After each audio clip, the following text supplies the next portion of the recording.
You know, I used to live in this tiny apartment in San Francisco, and I mean tiny. There they call it a junior one bedroom, but the rest of the world would say it's a studio where they put the mattress in the closet. So my mattress was literally in the closet. It was a double-sized bed, and it took up the entire closet. There was no way to walk in the closet. It took up the entire closet. And so I'd sleep with all of my clothes hanging above me.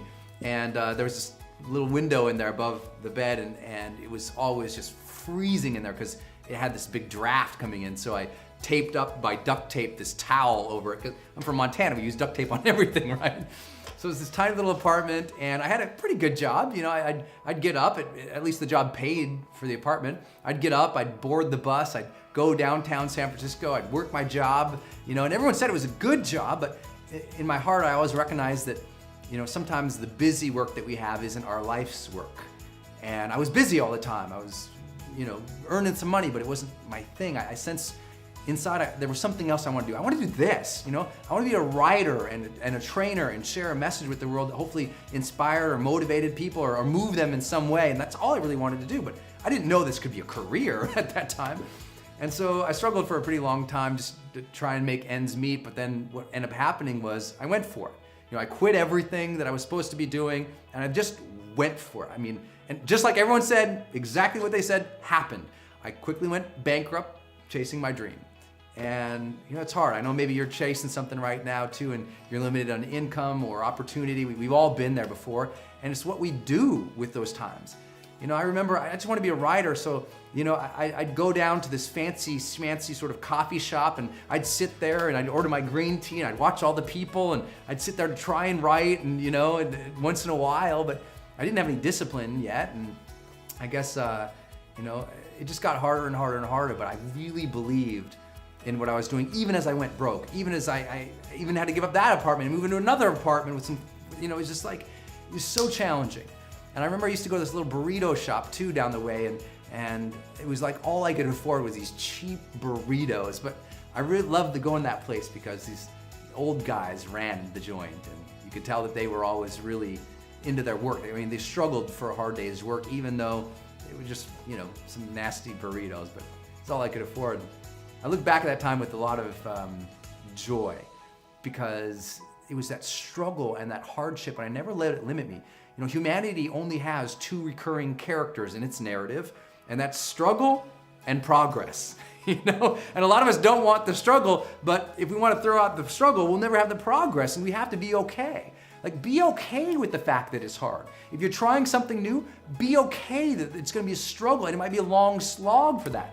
You know, when you knock on the door of opportunity, never be surprised that it is work who answers, right? It's gonna take challenge. It's gonna be difficult. But boy, I would tell you, I would come home at night from my job at the time when I had it, and then later on when I didn't have it, no matter what, I'd stay up late at night, just writing and writing and writing, trying to get my message out there, trying to figure out what I was doing. Bam, you know, just kept at it and at it and at it. Years later, there would be #1 New York Times bestseller, #1 Wall Street Journal bestseller, #1 on Amazon's, #1 Barnes & Noble's. I mean, huge best-selling books all around the world, and have the opportunity to literally travel and meet everybody I ever wanted. US presidents, you know, the most famous celebrities and entrepreneurs and thought leaders in the world. I loved it, and everything turned out. But some people think it was just like, people tell me all the time, well, Brendan, you came out of nowhere. I remind them, no, I came out of a small American town called work. You know, I believed in myself, and I just kept working even when I had no reason to believe it would ever work out. And that's faith. That's the belief in oneself, that despite who we are and what we're capable of today, maybe tomorrow we can become more and become more capable. And I just had that belief. I just decided to have it. I had no reason to have it. I just decided to have it. You know, not too long ago, a couple months ago, in fact, I went back to San Francisco. Since moved and found my dream home up in Portland, Oregon, and I got to go back. I remember going over to that fancy schmancy coffee shop. I thought it'd be cool to go and sit there and feel like what it felt like to become now, you know, a best-selling author, and having gotten to achieve my dreams, and just go back to that place. And I went back, and the cafe was closed.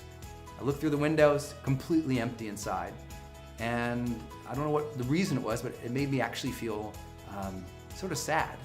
They had closed down, and I walked along the street though, and there were just all these people just alive with ambition. You could see everyone on their own journey. I felt really connected to them because I knew what they were doing was in their own path, in their own time, meaningful.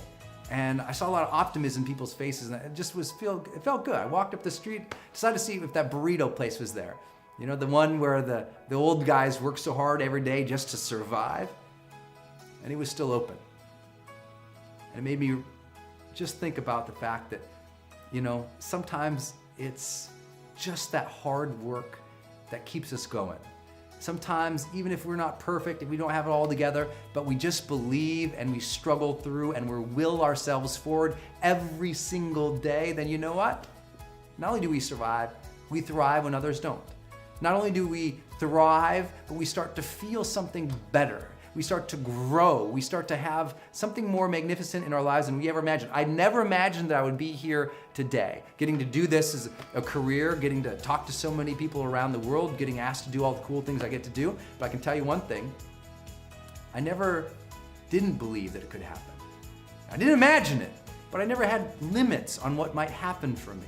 So don't limit yourself and your beliefs of what's possible, because you never know. Once you struggle and once you work hard enough and you get mastery in certain areas, you have no idea what new fields of opportunities are going to open up for you. So I say, keep struggling, my friend. The journey is always worth it.